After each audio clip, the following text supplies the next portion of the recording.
recording on both my phone and my computer. I'm going to send you a form for you to sign that just approves that you were cool with this. Yeah. My teacher making us do it. So. Damn. Yeah. This man Moss was going around with no consent. No consent. He said, just get in front of this camera. Y'all are good. Y'all are good.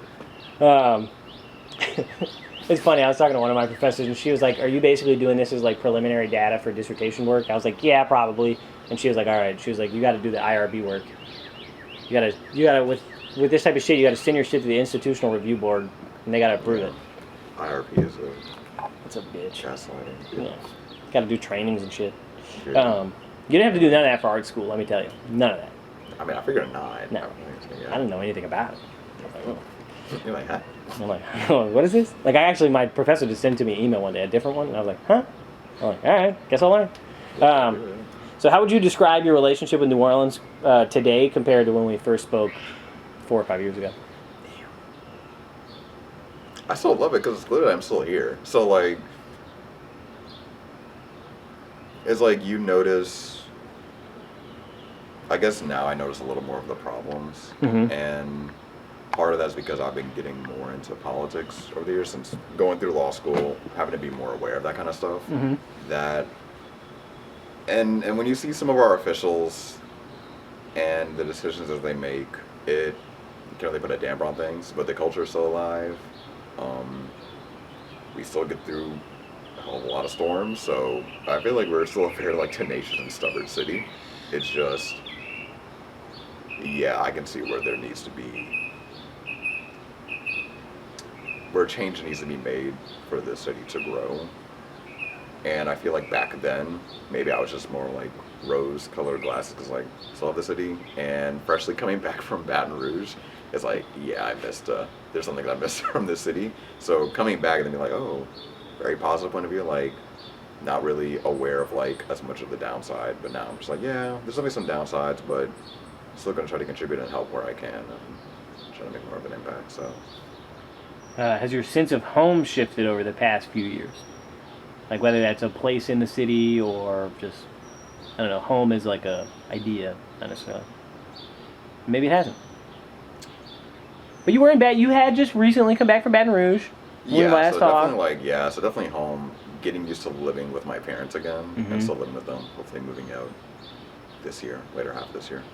But, yeah, so getting used to that dynamic, and even aside from like the New Orleans thing, going back to living with parents, where there's a certain adjustment period where you move back in and you've done all this growing from like 18 to 21, but then you move back into your parents and like, that boy's till 18. And it's like, remember how we used to like, when we lived together and we'd just be like, let's go do this thing, we just go walk outside and we just go drive and do it. And now it's like, I go towards the door and they're like, where are you going? I'm like, I'm just going. And then it's like, so there's like some adjustments to that as far as like the home difference, but it's been a lot better where I just like come and go and there's no space for all of us to like not be on top of each other, so I'm very blessed for that. Yeah, so I'll try to talk to your parents about this if I ever talk to them, but you know, so you know, you lived in the one place for a really long time. Yeah. You know, like, is it weird being was there an adjustment period at first when you moved? Like when they moved out to English? Yeah, because I know I helped them move, because they moved while we were in college. Okay. So then I helped them move during that summer, Mm-hmm. and obviously I'd be back there sometimes during the summer, but it's definitely a little different. Like, it was kind of like when I officially moved back, claiming my own space. Yeah. Once because it's new, it was like just trying to get used to that new environment, and then also the drive was longer. So Yeah, it is. anywhere I gotta go to, whether it's for like school, it's like just budget in 30 minutes, man. The only time like where it's not as bad is like, because my work starts at 9, so traffic isn't as bad. I can like leave at 8:40, 8:35, and then get there for 9, and I'll still be good. As far as like I guess home or like the New Orleans environment outside, I've been going to a lot more coffee shops because going through law school, so it's like I would go through different eras of being around different coffee shops for like a year or two at a time, where it's like French truck coffee, that was my spot for a little while, but then they increased the prices and I was like, quality's not as good. and then quality's not as good, so I was like, gotta leave. And then went to Rook Cafe. Yeah. Where's that at? That's on for Red. Oh, So okay. that's like pretty close to Tulane. So I was like, go down there sometimes, like during my, oh my God, I studied for the bar. I was there because they were one of the only coffee shops that were open from like 8 to 9 or like 7 to 9 or something like that. So you were trying to be there at night. Yeah, so I needed some place where I can go there at night, but that hard 9 cutoff is really good for me, so I don't keep studying later. It's like, okay, that's it, I'm done learning, let's go home, go to sleep. Like, eat, go to sleep, we'll start up again. And generally for me, for like studying or... There you're good. Yeah, No he's job. down. Yeah, generally for me, like studying, I'm more of like an environmental studier, so I can study at home, but it's not as effective, and I can get distracted. Like, there's one thing I know: if I need to actually do some work, I can't play video games first because it puts my brain into a different mindset. So usually I'd like to go somewhere. Coffee shops, I always love going there and drinking coffee. So I go there to study, really get myself in the right mind space. That makes a lot of sense. So, yeah. Looking back at your early interview and portrait, has your story changed, you feel like? I know you haven't physically looked at it, but like, do you consider yourself differently than you did? Yeah, because even before then, I wouldn't have thought like... Because around that time, that was like me freshly becoming or like going into law school, and law school has definitely opened my eyes and changed the way I think about certain things. Like what my dad would say is like law school basically teaches you how to think differently or how to think like a lawyer. That's what you need. And then next comes the writing and all that kind of stuff. But it's just now everything is like, oh, is that an issue? Like, can you sue for this? Like, you got to start asking questions. Like I know. I won't say his name, but like one of our friends asked for like some legal advice for if he can get his cat back from an ex-girlfriend, and it was like, okay, when did y'all talk about this certain agreement that y'all had to share custody? Is there any physical evidence of, and like that just immediately comes to mind now as opposed to being like, yeah, bud, go for it. Like obviously you have the documents, go for it. So it's something like a change of mindset. And I think also part of it's like growing older, like still developing, getting more serious. Well, hopefully be a fiance soon, so that's gonna be fun. Definitely like a lot better maturity-wise, but also in college, your friends are like still kind of around you, like in high school. As an adult, it's like you gotta make plans to see them you gotta make plans to see them people because it's so easy to lose track of that, and I definitely noticed that early on when I first started working, or like the later years of like Tulane Law School, where it's like, okay, we can easily go 6 months without seeing your friends, and it's just like you don't want to be that way. So I've been trying to make more of an effort to like, okay, let's like when you see somebody, try to plan for the next visit after that, and trying to be more conscious of trying to like keep your friendships active because it can definitely be stressful trying to like keep everything managed like that, and it's a lot of time for yourself too. So No, dude, facts. I mean, it was one of the things I almost put in the basketball chat today. Just like if anyone wants to go to a bar, yeah, like dude, let's just go it's watch hard. a couple games, bro. Dude, yeah. It's Because yeah. I mean, for me, it's like I was gone for 3 years. You know what I mean? So it's like I literally, you're like, I trying to, feel get you. back Like, into it, yeah. I mean, half the people don't even know what I'm doing. You know? Which is crazy, but Yeah, that's a whole different side. So we obviously haven't taken the photos yet, but you did pick a location where you want to shoot. And so can you walk me through why you chose that location and what memories or meanings are attached to that space? yeah, I've been like doing a lot more walks. That's been probably the place I've walked the most besides my neighborhood. Sometimes during like or after law school, I would go there just to clear my head, just walk around, do like a lap around the park. I know me and Michelle, girlfriend, probably future fiance, in like give it like 3 weeks. Oh, shit. Yeah. So Are you going to ask for your birthday?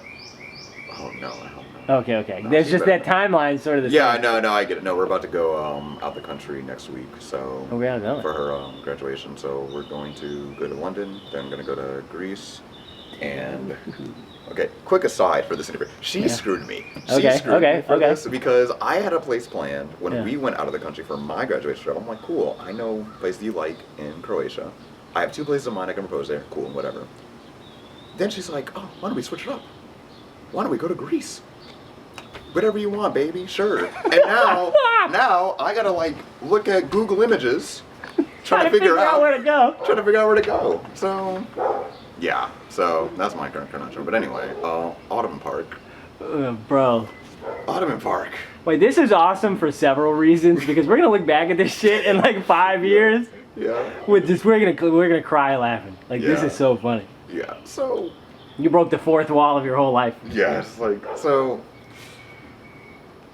That's always been like a very consistent like calling place. Place I always like to walk. Like. Oh, sorry. A lot of like. It was good, meaningful events, and since it was also kind of close to Tulane, like it's just a nice calming space where I needed to like get away, and also like whenever, and also with Sundays walk there at Michelle's, that was like a good place for us to, like Sundays is where we would have our deepest talks, just like walking around, just talking like that. So that's how me and my mom got so close over the years. It was just walking around so much, and we were just like, it made it easy. Yeah. How do you remember the neighborhoods you grew up in, and have they physically or emotionally changed for you?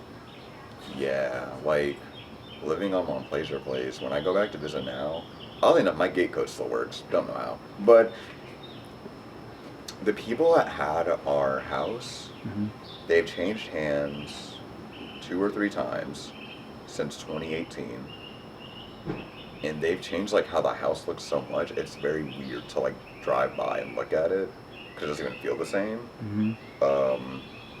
Obviously, neighborhood feels safer now than it did over by there, but it's weird since back at my place, like Herman lived right down the street, so it's like weird. Like now, if I want to go visit him, that's like a whole 20-minute drive because of where we live now.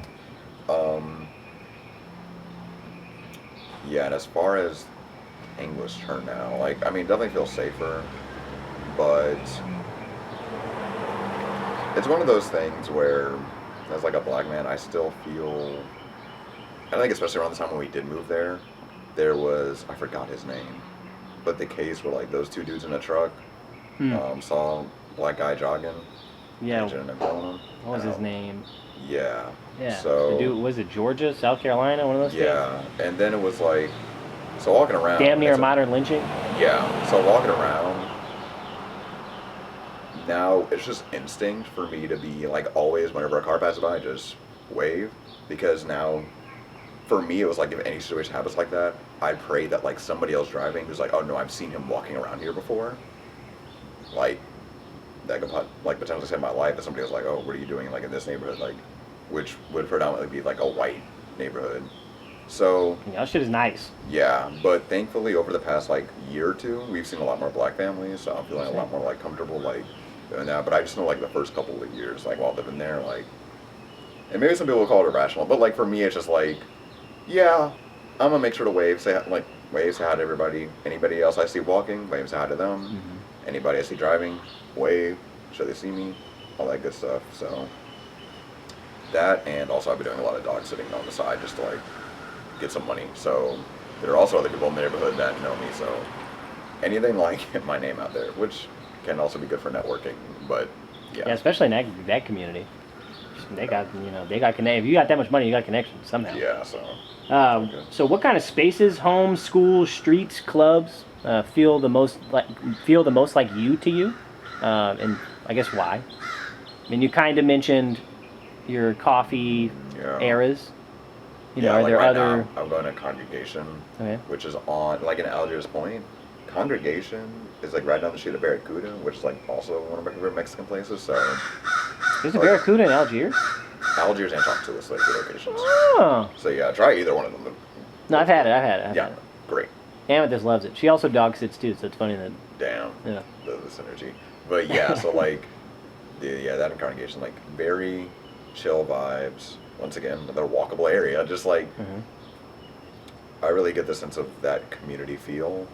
Like there are people that recognize like me and recognize Michelle whenever she's with me. So it's like getting, I guess getting that sense of community and familiarity, being able to walk around and doing all that kind of stuff.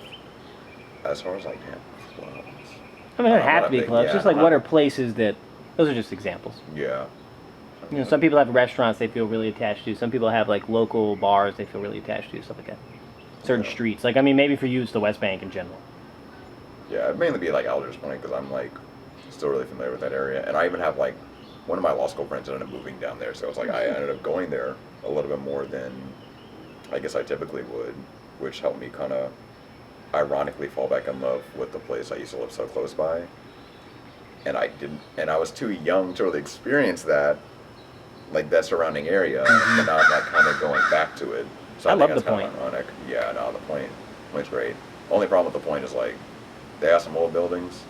It's like the friend I told you about that moved down there. Yeah, her apartment caught on fire because of the electrical wiring thing. She still lives. She lives like a couple streets down from that place now, but still. That's not fun. Yeah. Have you noticed changes in your community due to, like, I guess, well, the question I have is, have you noticed changes in your community due to gentrification or environmental shifts? Like I said, like, not really gentrification. Like, for example, like the English turn thing. Like, I'm happy more black families are moving in, so that's really cool. Yeah. Seeing a lot more of that lately. I feel like if I have seen any gentrification, it would be, yeah. So like in Algiers Point, there's a certain side of Opelousas where they are starting to build more homes, and it is still very jarring on, like whether it's around Algiers Point or just in Algiers in general. There's like you still have these dilapidated houses. It'd be like a dilapidated house, and then you have this fresh new two-story that looks very different from all the other houses around it, and then another, yeah, it would be basically like that, like, and then another dilapidated house. And it's just, and the neighborhoods ain't any safer. So it's like, they're trying to trick you into getting this shiny new house, and it's like, yeah, you're just gonna get annoying. But that's why, like, at least for me personally, my commitment is, I'm like choosing at least 3 local businesses to like consistently go to and to consistently see. So one of them is Congregation Coffee, like I said, on Algiers Point. Another one is like an Ironworks Coffee and Crepes. I don't know if you've been down there, but they're downtown, they're kind of by my work. And this Russian lady who does these crepes and knows me and Michelle. When she sees us and she's like running the counter, always gives us like discounts because we go there basically like once a week or once every 2 weeks. We're trying to like stay loyal, trying to keep like, I guess, certain pockets of the community alive, just because it's, I feel like New Orleans thrives off of the local food scene, and with tariffs coming up, it's gonna be a hard like 3 to 4 years. So just trying to be able to help where you can, try to keep that alive and like while like trying to like fight for it. And give back to the community you are in. Yeah. You feel like you belong in today's New Orleans? Yeah, it's just gonna take.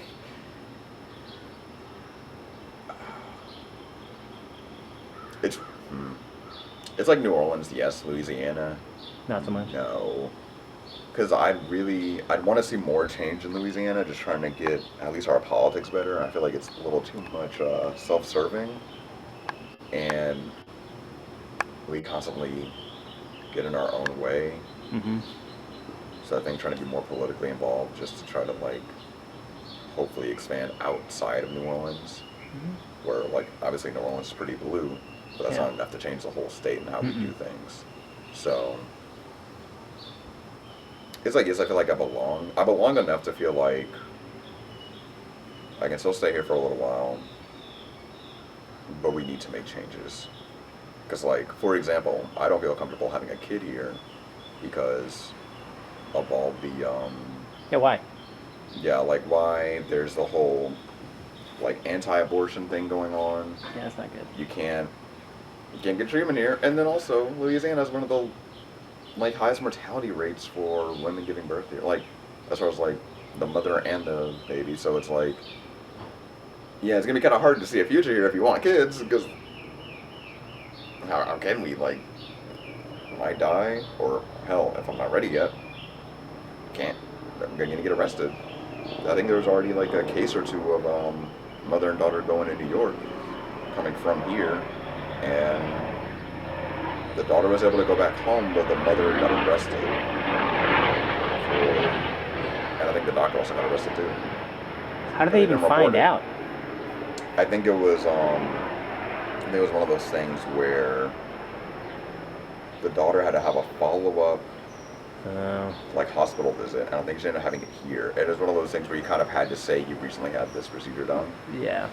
and then after that it's around. Yeah, they probably thought it was going to be fine to say it, and Yeah, it's so, not. Yeah, so it's tough. Yeah. It's tough. What does cultural preservation mean to you in the context of New Orleans? And what would be important to preserve to you? You kind of mentioned the food scene, keeping that local, not as Yeah. keeping that like that. Yeah, we can't keep having all these dang Starbucks, bro. Starbucks ain't that good. You don't need to stop. That's bad. Starbucks has a terrible chai. Dude. It's so bad. Dude, I love me a good chai. But Me too, damn, dude. It's hard. It's hard to find a good chai out here. Dude, Fairbanks had these. So one of the best things about Fairbanks, Alaska, straight up, is they had these little coffee huts, like little drive-through coffee huts. Mm-hmm. Dude, their chai was so good. And I remember one day, I was a sports photographer for 3 years, so Yeah. I'd be there like as early as LeBron says he's there for games. Like I'd be there Yeah. early as shit. And one of our coworkers was like, "Hey, I'm about to go make a run. Y'all want some?" And I was like, "Yeah, I'll take a chai." And she said she was gonna go to one of the local ones, and she went to Starbucks. And I had never had the Starbucks one. So bad. I was like, "This is horrible." I was like, "What is this?" Why would you do this to me? I was like, "This isn't even the same Why would thing." you betray me like I that? was like, "This isn't even the same thing, bro." You're So bad. But yeah, so no more Starbucks is what does cultural preservation mean to you? Sorry, Yeah, got sidetracked. Yeah. So like, obviously, local cafes, local restaurants. Because I think our food scene is probably what brings in the most people. Like, hearing, and it's crazy because when tourists come down here, they love it. Like, NFL, they probably wish they could host a Super Bowl here every year, or at least like guaranteed every 3 to 5 years, because everybody loves it so much. They say at other Super Bowls, like, hell, even in like San Francisco, they're like, yeah, it's not an exciting year. Like, we have great people, but between how our government treats our people and the job opportunities, like for example, recently they're trying to cut our film industry. They cut the credits that filmmakers would get. Originally, they were going to cut the whole thing, which would have just killed our movie scene here.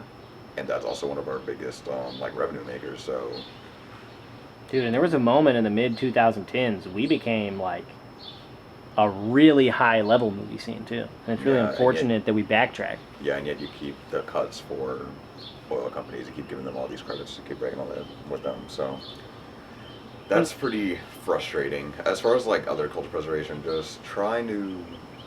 As far as like the houses go, yeah, they look nice, but it's kind of you. I hate that. Yeah. No offense to the people. Yeah. Goodness. But like, there's a way to do it where like you can fix it up. Yeah.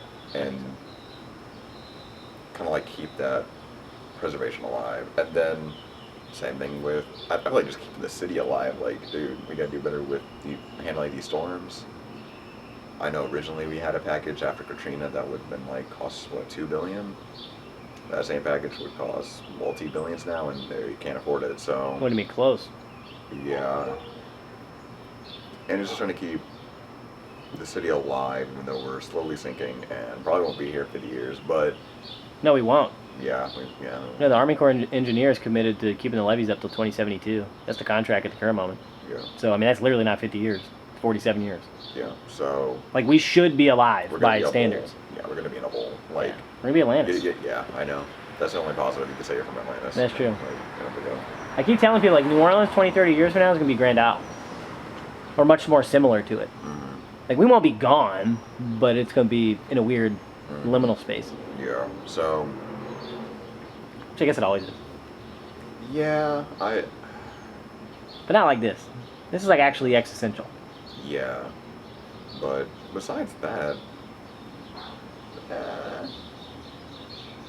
yeah, I feel like a lot of our people are leaving, which is a shame. So I think just giving them more opportunities will help keep the culture in. And it's worse when people do leave and they talk about, yeah, like LA is nice, Chicago's nice.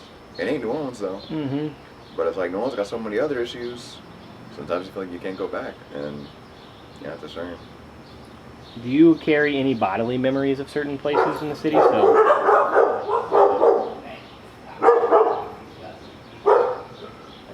this could be like scents, sounds, feelings. Are there places in the city that you have that kind of visceral response? I'm trying to remember.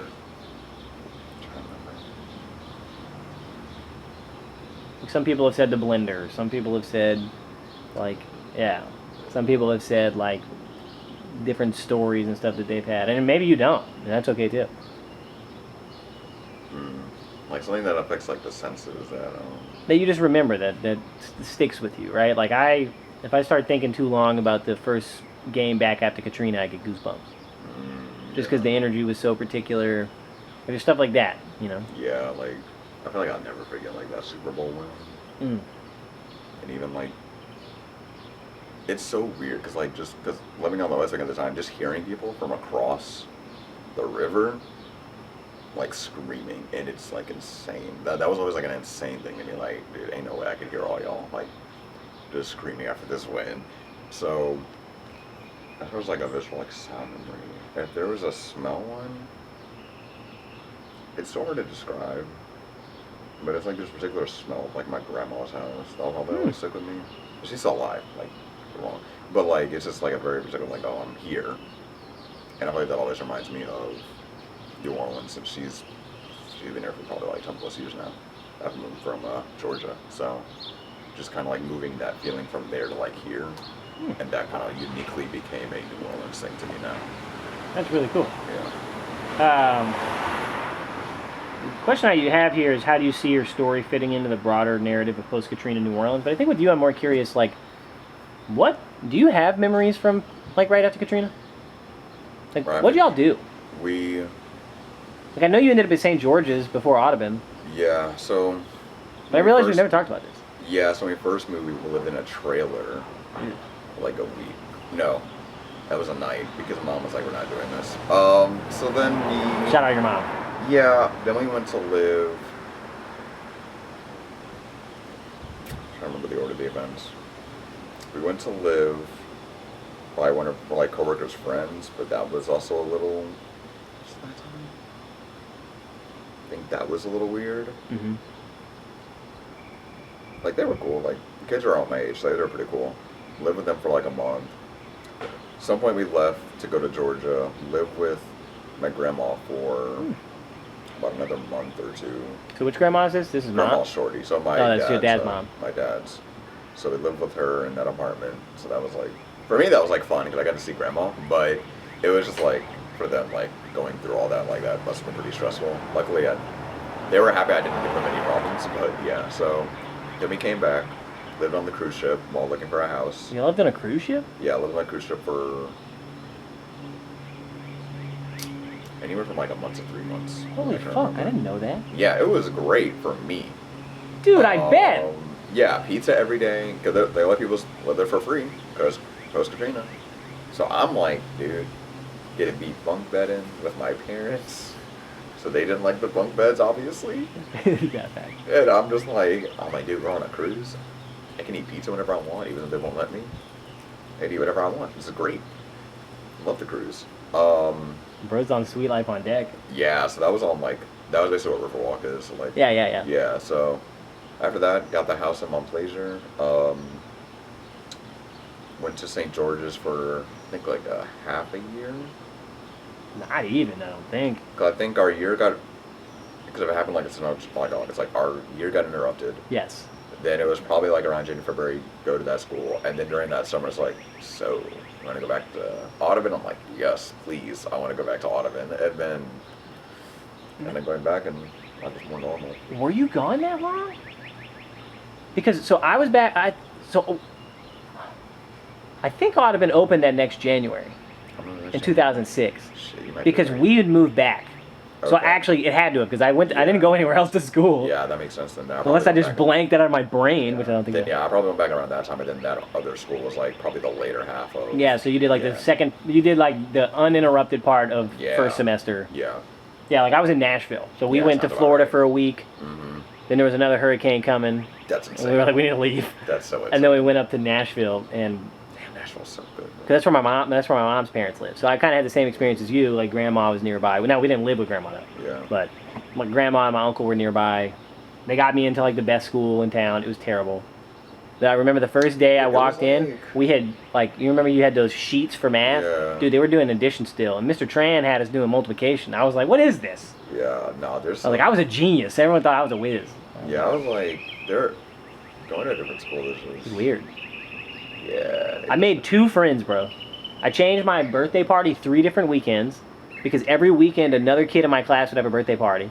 And I was just like, I'm not going to have any kids come. Then eventually my mom was like, yo, we got to do it this weekend. And it was like the most popular kid's birthday.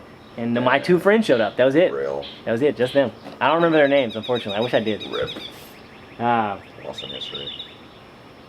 What stories or truths do you think are often left out of the mainstream narrative about New Orleans?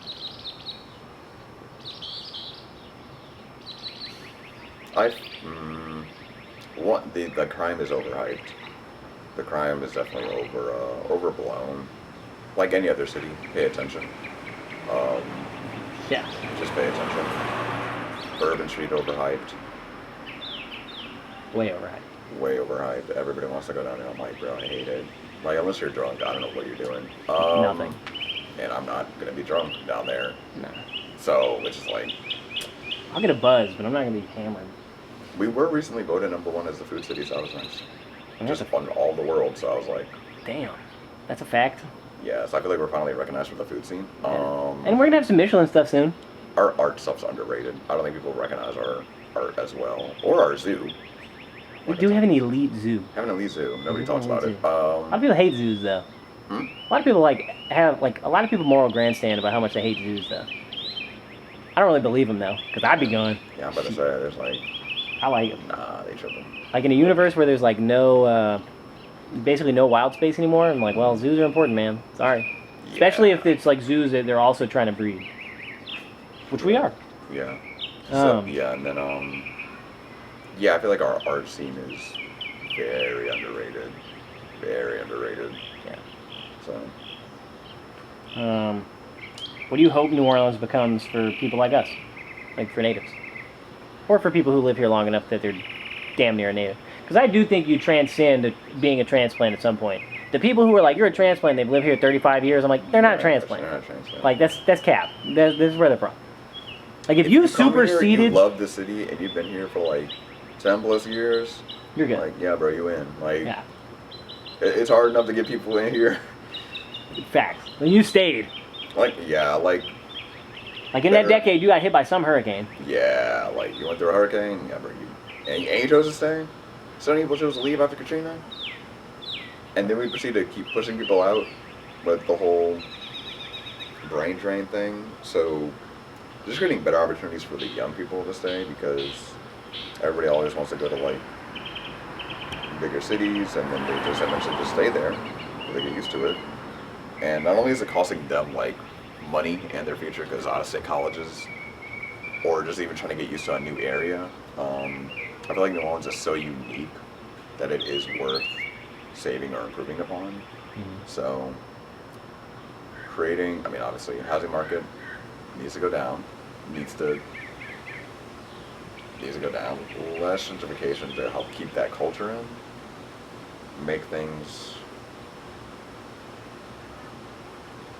I don't know, I guess, create an incentive for people to stay. Like, either, like, there's a lot of other states that create, or that have certain deals where it's like, you can get more of a credit on your house, like on your house, just for staying in Louisiana, or for staying in whatever state you're staying in. Just something to help incentivize people to stay, rather than you keep pushing people out, unless they're like working in the oil industry, unless they're just a little more corporate. So, and just trying to create a more equitable environment to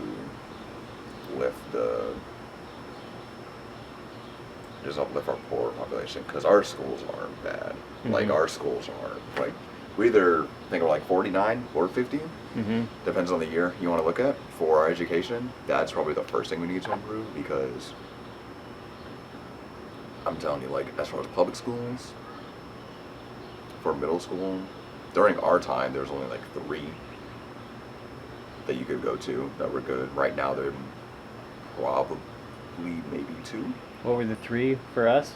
Willow, or Willow. Lusher, Audubon, and what, Hines? I think so.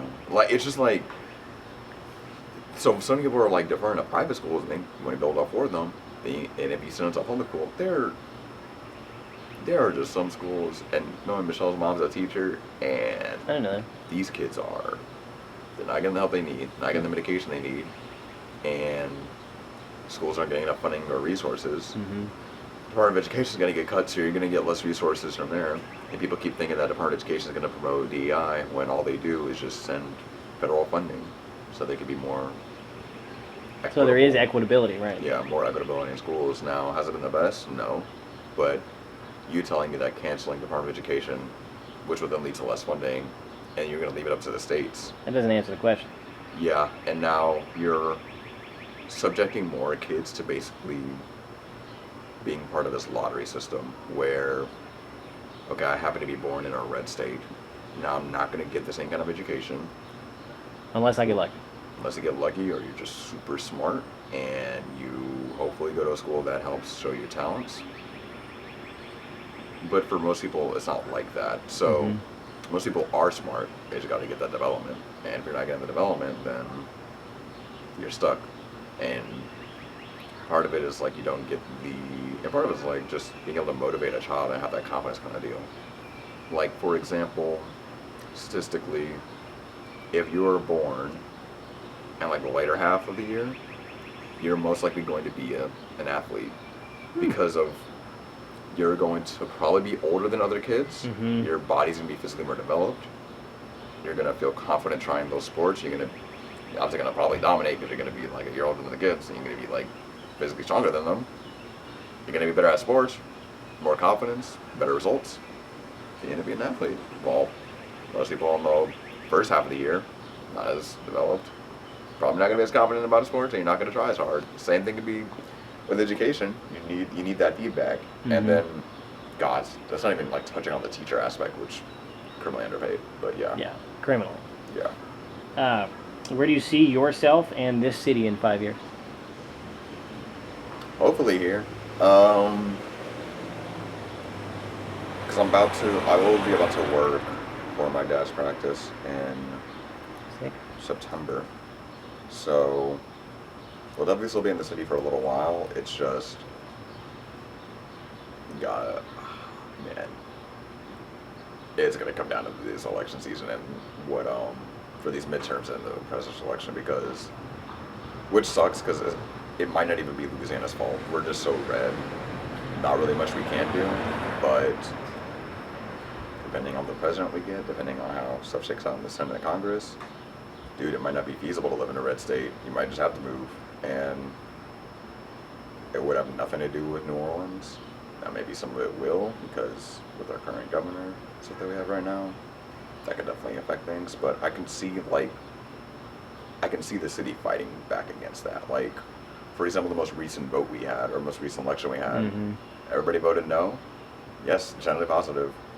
And then a day later, the governor talked smack to us saying like, oh, we're just so against positive change. And I'm like, okay. So, gotta see. Yeah. Gotta see.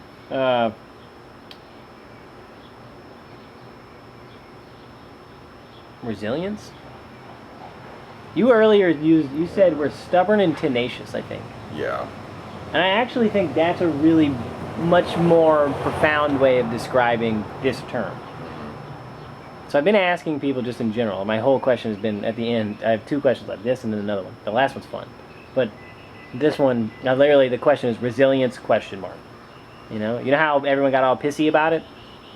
Yeah, which was like weird, but I kind of tend to agree. Like, transparently, I think my thing is this. I understand the frustration when it's someone not from here and they're saying it and it feels like a pejorative. yeah, that I get. Yeah. But when it's like, if it's coming from somebody that I already know, I'm like, yeah, I mean, we are. Like, you have to be. They get past Katrina to, dude, like the fact that New Orleans is still as blue as it is, after all the changes that have been made, after the city has done some questionable things, so it's like our development, like we still can't even get our damn roads right, so. No, not even close. And like, when you see people in the community, there are some people you can clearly see that are still fighting for something, and it's worth it to try to fight for that thing. Because admittedly, like, it's very easy to be down and complacent. Like, Mhm. I'm sure everybody after the Democrat, if you're a Democrat, after the election this year, yeah, we were feeling pretty hopeless, but there are clearly still people fighting. There are still people trying to push back, and I think New Orleans is just a part of that. That's just like the state as a whole. Mm-hmm. And I'm excited about some of like our new government officials that are coming in. Okay. I'm excited that hopefully that we can have some kind of change made. It's clear that we're not giving up. Like, I know my parents ain't giving up. They always be talking smack. It's like, we keep seeing people leaving. Why don't they stay here trying to make it better? And it's like, but I was like, I can't blame them. Like, I get it both ways. I get it both ways. Sometimes you're like, look, man, I gotta take care of myself. Can't worry about all this. Cool, and then leave. But I also admire people that will stick it out and try to like save the city that they love so much, because this is a truly unique city. So Yeah. yes, we are resilient, but yeah, I think we also just stubborn as hell. I feel like anybody from New Orleans is stubborn as hell. I know too many stubborn people here, so it's like, No, that's a fact. yeah. We're all stubborn in our own way. Yeah. Some people are stubborn really obviously. Like, I feel like you can be a more obviously stubborn person at times. Yeah. I'm more of a passively stubborn person. I might tell somebody I might do it their way. I'm probably not going to. Yeah. If I really don't want to, Yeah. it probably ain't going to happen. Yeah. Mount Rushmore of New Orleans food to you. It could be it could be dishes from like an individual restaurant. Some people have done it that way. It could be just in general. It could be both. Yeah. Okay, my mom's gumbo. Okay, what does she make? Seafood or chicken? Chicken and sausage? What's her gumbo? Hot You know? sausage. So he puts hot sausage in the gumbo. Hot sausage. Like it. Dude, it's like she makes them with these little like hot sausage balls, and it's like hot sausage and Dewey sausage. She makes like a hot sausage meatball kind of? Yes, and it like bro, Oh it my smacks. God. So yeah, that Yeah, will yeah. always be like top 3 thing that my mom makes. The other thing would be her red beans and rice. I don't know what she be putting sugar in it, and it works. And I'm like, what the heck? My secret is halfway through making it, get a fucking stick of butter. Yeah, bro. And either like, use a full or a half a stick of butter, put it in there. Dude, I make some good fucking beans, let me tell you. It's just like, And you gotta get a lot of meat. I hate people who are like, you gotta get meat. Yeah, no, she always puts. it's she gotta puts be a whole- meat and beans. She puts a whole ham hock in there, bro. Yeah, me too. So it's like, yeah, bro, you put sauce in there. But I might put yeah. several. Yeah, dude, no, obviously, come on now. So Yeah, she gets it. She put that in the slow cooker. Oh, hell yeah. That'd be tasting amazing. Mm-hmm. Oh my god, I just told her what like my I'm hungry top 3 foods of her that I like, and I know those were like 2 of them. Her bell peppers are really good. I probably wouldn't put on the Rushmore, but they're really good. Stuffed bell peppers? Yeah, cut that out from Yeah, no, when you're she good. sees this. Only the bell pepper part. No, they're like great though, but like I need to like show their love to other places. Yeah. No, okay, no. How about we do this first? What's Mom's Mount Rushmore? Okay, then yeah. So bell peppers and then like 3. Yeah. Oh my god, let me. Like I'm throwing a dessert there. No, this one's from childhood. She would during the summers, Mm-hmm. and it's something so simple, Mhm. but she would just do like this eggs and rice that I just loved as like a kid. So it was like a soft spot for me, like Okay. her like eggs and rice and just mashing them up like that's a soft spot for me. That was your little comfort food? Yeah, Hell that yeah. was the comfort food. Like when we need something just like eat real quick, that was like the comfort food. So that's probably like the 4th one. All right, so then your regular Mount Rushmore is Mom's gumbo, Yeah. Mom's beans. Yeah. All right, what are the other 2? Because she can still stay on there. That's fine. Okay. Everyone has made Yeah. the joke anyway. Most all of us have said, like, where you get gumbo from, you got to get it from somebody's house. Like, don't go to a restaurant. Yeah, but also caveat, you need to know what that person's house looks like. If Oh, you're gonna yeah, eat their like, bro, don't eat from a nasty ass person's house. No, I know, like, because you're gonna get sick. If somebody makes gumbo bad, you're gonna get sick, or hot sausage bad, they're gonna get sick. I ain't eating from one of our friends' house. I'll just put it that way. You can figure out who. Yeah.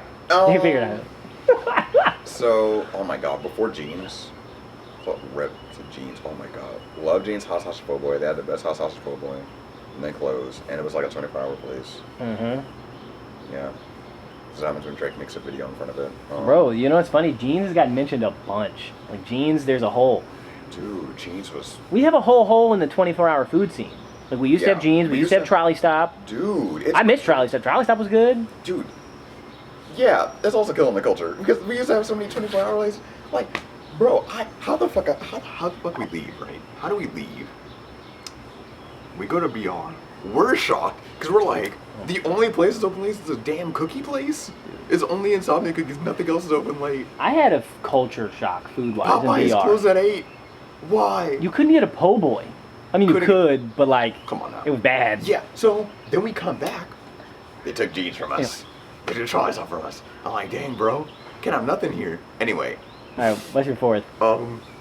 Jeans. So jeans hot sausage is third. Yeah. Rest in peace. Yeah, I'm fine with that. That works. There's a place called Chubby's on the West Bank. Would recommend everybody to go to at least once. Okay.